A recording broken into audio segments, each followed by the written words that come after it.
Hello everyone and welcome. Make a cup of your favorite drink and get comfortable because this is a wonderful time for news stories from Yellowcat. Send your own stories in the comments below and maybe they'll be in our new video. Today, we have 3 amazing stories, so subscribe to the channel if you're not subscribed yet, and let's get started. In the first story, crazy lady was escorted out of the hospital by the cops. In the second story, a very smart lawyer who can't read what's written on the box. In the third story, the smart lawyer asks the right questions. The first story is, lady comes into ER, claims assault, gets arrested. I want to start off by saying that I work in a hospital, so due to this and HIPAA, I will be altering names of all the characters in our little play. With that being said, I happen to work security for a hospital in the little town I live in. Let's call it Loserton, home of the Ken Turtle Wild Canadians. I know, they're weird. We are contracted out by our employer to the local hospitals. Usually we have 3 shifts, 6 a.m. to 2 p.m., 2 p.m. to 10 p.m., and my shift, 10 p.m. to 6 a.m. the next day. During my shift, usually we have homeless individuals come in saying they are hurt, but in reality, they just want some sleep in the rooms. This is actually alright, except because of COVID, the nursing staff is not having it. This is not as important because our main player, Karen the Old Hag, or KOH, always comes in on the ambulance. Basically, whenever she comes in, she stays for about 3 hours, gets discharged, and then sits in the waiting room. We are always called to escort her off, and it always ends up with the cops being called on her. She always has the same excuse. I can't walk. I do not have kneecaps. You try walking without kneecaps. This goes on and on. To be fair to KOH, she does walk with a cane. However, we always remind her that she did just walk from her bed to the waiting room and that nursing staff was walking with you to make sure you do not fall. Whenever she feels like she's going to lose her battle, she will throw her cane at anyone close to her and throw herself on the ground. Mind you, this lady is like 60 years old and she acts more like a child than my 3-year-old niece. During the night, we had a hold for a patient that was prone to hurting themselves. We just sit outside the room to make sure they do not either hurt themselves or make a run for it. It's policy that involuntary holds cannot leave until our mental health finds them a bed anywhere. We always alternate every 2 hours to make sure none of us get burned out, plus we have these things called posts where we are supposed to be for 2 hours anyways. KOH came in on the ambulance, as per her usual. Mind you, it is raining heavily, so when the ambulance picked her up, she was soaked from head to toe. According to the nurses, she was also very drunk. KOH plus alcohol equals 1,000% Krabby Pants Ultra Godzilla. Once she gets into her room, Glenda the good nurse, might as well go all out here, walks in and gets vitals and asks what happened. The ER tech, Bob the Builder, starts to get her the scrubs you get issued to change into. KOH throws a fit. She yells at the nurses because Bob the Builder is male and she claims that earlier that night she was assaulted, so she does not want any male persons near her. Understandable, they oblige. The problem is, now she is falling back on her I have no kneecaps, so she does not have to wear her scrubs. Great. Let's just stay naked and let the entire ER see you, lady. Midway through the shift, our newer officer called over the radio for us to come into the ER for a disruptive patient. We had no idea that KOH was in the hospital until me and Old Guy walked back there. We walked to the monitor tech, who has been working in healthcare for like 60 years. Miss Nancy looks at us with the, I'm gonna kill someone, y'all better stop me look. Old Guy says, what's going on, Mrs. Nancy? And then we heard it. I am not putting on my clothes because I can't. I can't bend my knees. KOH, you have to put your clothes on. No, are you going to put it on me? I do not want you touching me. Old Guy and I just looked at each other and rolled our eyes and sighed heavily. He went to talk to her and I stayed outside the room providing cover.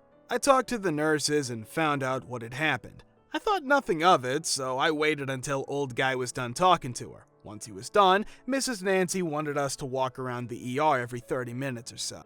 Shift is almost over, and it is now my turn to sit on the hold. I'm about 3 beds down when she starts screaming and hollering once she got the discharge paperwork. This is basically the ER stating, "We have done everything and diagnosed, and we recommend that you are stable enough to go home." Well, KOH was not having any of this. I get on the radio and call for the rest of the officers to come back to the ER. They walk up to me, ask what's going on, and all I do is point to the room she's in and say, "Might need to handle that." Sure enough, she decided she was not leaving and threw her cane at Glenda the good nurse. Because this happened, policy dictates that when a patient strikes a staff member, local law enforcement is called. Not a minute goes by and 4 squad cars pull up, lights and sirens blaring. This was funny to me because they just casually walk in like, "Hey guys, heard y'all needed us." Once they heard her screaming, Officer Bigby looks at the staff and just asks, "Is that KOH?" "Yup." "You gotta be kidding me." He proceeds to rip open the curtain and, at the top of his lungs, "KOH, get the F out before you go to jail!" KOH is not budging. She argues back and forth with the officer about how she was assaulted, how she cannot walk, how she cannot bend her knees, how she cannot get her pants on. They even gave her the option to put the gown on. Officer Bigby, by the way, nonchalantly states, "KOH, I saw you walking not 6 hours ago. Why are you like this?" KOH says, "You are a D liar."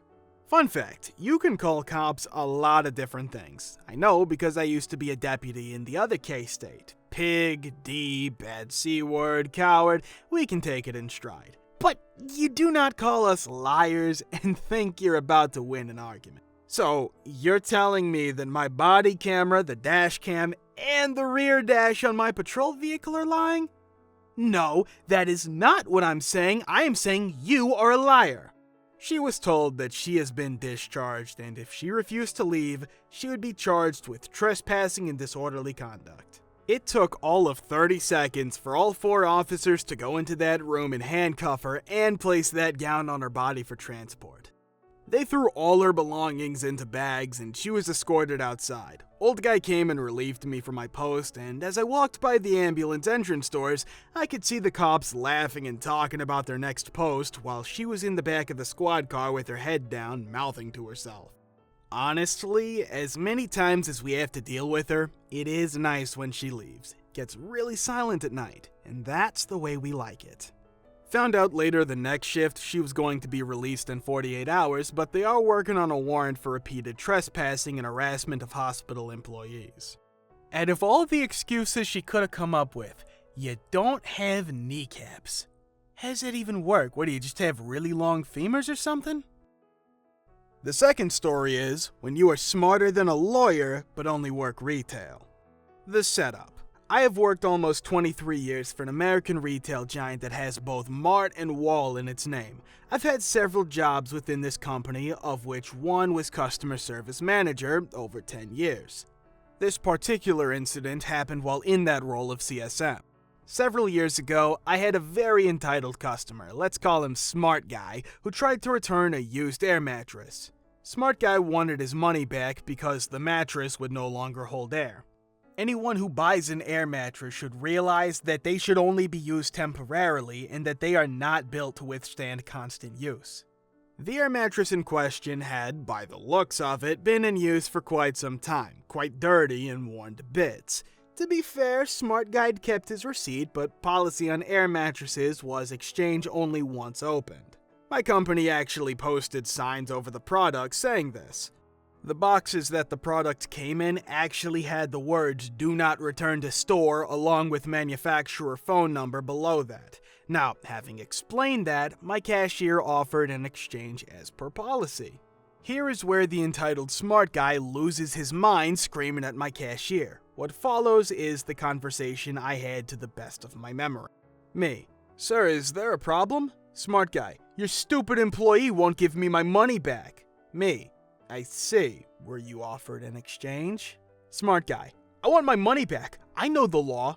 Me: "Were you informed of policy on your return?" Smart Guy: "I know the law. You have to give me my money back." Me: I understand what you want, but our policy only allows for exchange on defective products. As you can see on your box, the manufacturer says not to return to store, and as a courtesy, we offer an exchange. At this point, he gets in my face and starts to scream. Smart guy. I am a lawyer, and I know the law, and you only work at insert company name. Now, readers, it's time you found out I have a smart mouth and impulse control issues. When he shouted at me, basically calling me stupid without calling me stupid, I lost it. I very sweetly smiled and asked him very politely, "You're a lawyer?" Smart guy. Yes! Now give me my money. Me. So you went to law school? Smart guy, thinking he's winning, proudly states, "Of course." Very smugly, I might add. Me. Did you have to take Latin in law school? Smart guy. Of course, but what does... Me over-talking him because I was on a roll. So do you know the phrase caveat emptor? Smart guy. Blank look. Maybe starting to realize I wasn't stupid. Me. Because if you know the phrase caveat emptor, you know that it means buyer beware, and as a buyer, you should have been aware of the sign over the product that says exchange only on opened air mattresses, and of the warning on the box that says do not return to store. Smart guy makes fish faces and turns red. Me. I may only work at insert retail store name here, but I'm highly intelligent. Have a nice day. Goodbye. I walked away from him triumphant as he walked out of the store with his dirty air mattress without his exchange or a refund. I had not noticed my store manager standing one aisle over. She had heard the whole thing. She laughed and told me I had done a good job, but not to engage next time. Some people choose to work retail because of different reasons, not because we are stupid or uneducated, and some educated people are just plain ignorant and should be knocked down a peg whenever they act entitled. I hope you all enjoyed my act of defiance, however small it may be. ETA, this post was in no way meant to denigrate those who actually study law, but to highlight the ignorance and entitlement of people who demean those they consider beneath them. So OP knew that Smart Guy must have known a bit of Latin because he studied law, right? Now I wondered why that was, so I did a little bit of research. It turns out that the US law has a lot of Latin because it was derived from English law, which was derived from ancient Roman law, which was written in Latin. The more you know. The third story is, the lawyer knows what your tattoo means. My wife and not me, and it was during sentencing. Mr. Defendant, local gang boss, you stated you are not and never have been in a gang. That's correct. Do you have any tattoos?